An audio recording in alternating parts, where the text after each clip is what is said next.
JT，仲有一日到7月5號，預言海嘯會嚟臨啊！好多人已經執緊防災裝備啦，我哋而家都要執啊！預言唔驚啦，有咩擔心？不過執真係無妨嘅，咁而家去執啦。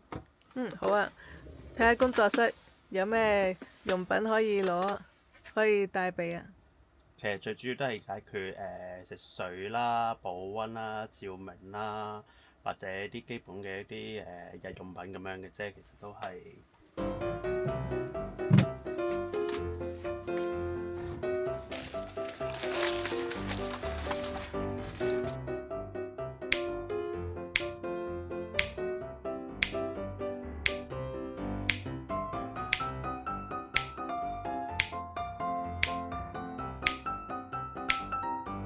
咁食物方面啦，咁就呢度啲血水飯嚟嘅。咁呢度唔同味啦，咁令到個味佢咧冇咁寡。呢度大概我預係3日左右嘅食糧嚟㗎啦，呢度係啦，一日3包，一日3包。咁有咩需要，仲有啲少少應急咁樣啦。食水係啦，2支樽裝水咁樣啦。咁另外加多個濾水器。呢個濾水器就應急用嘅，即係譬如啲樽裝水飲晒喺出邊，咁又又唔知邊度再揾到呢啲水啦。咁你至少譬如你山水啊或者咩嘅話，咁揾佢 fill 一 fill 咯。咁我就會直接飲用嘅。咁有啲朋友就會選擇再煲一煲，咁我就直接飲用過濾完之後。但係當然啦，你嗰啲水係啲流動嘅水，係乾淨嘅水，較為睇落似乾淨嘅水啦，唔好係啲死水啊嗰啲咁樣啦。係啦。咁樣依個平時我哋露營啦或者行山都需要用嘅一個急救包啦。咁呢啲我永遠都係更新嘅，我哋係啦。咁照明工具啦，頭燈唔使較聲啦，咁照明啦。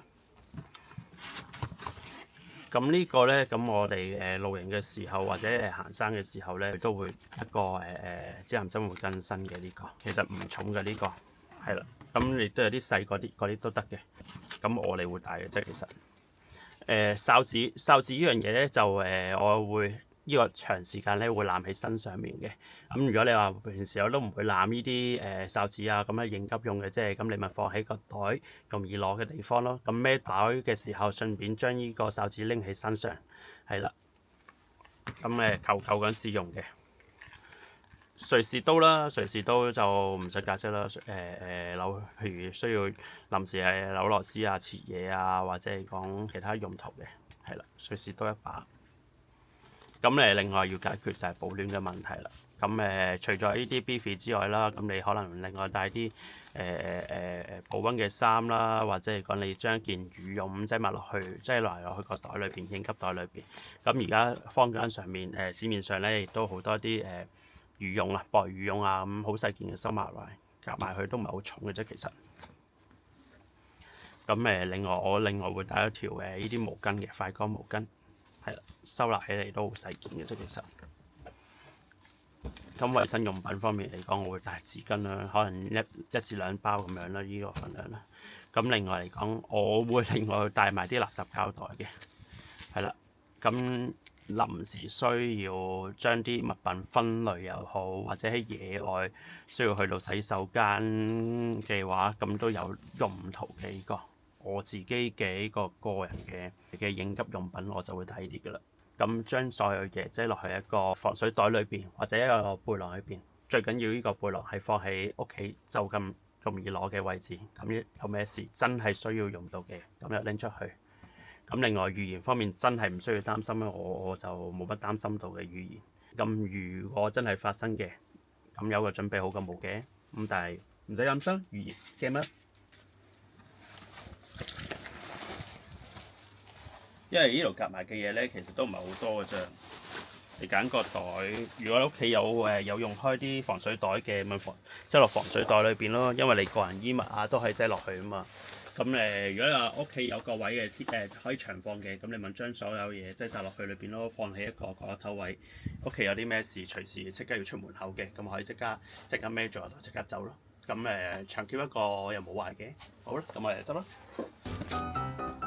咁另外有3樣嘢咧，我覺得要擠喺一啲容易攞到嘅地方，譬如頭燈啦、哨子啦，同埋瑞士刀。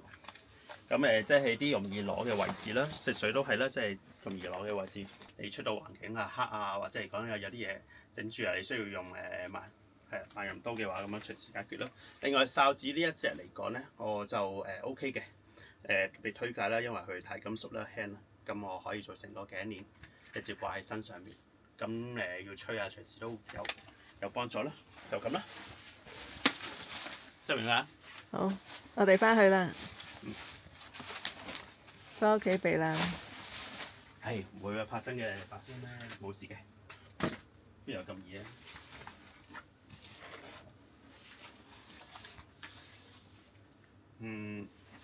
如果唔嚴重嘅話，帶多個太陽能板，但係我覺得冇乜需要。好啦，就咁啦，走啦。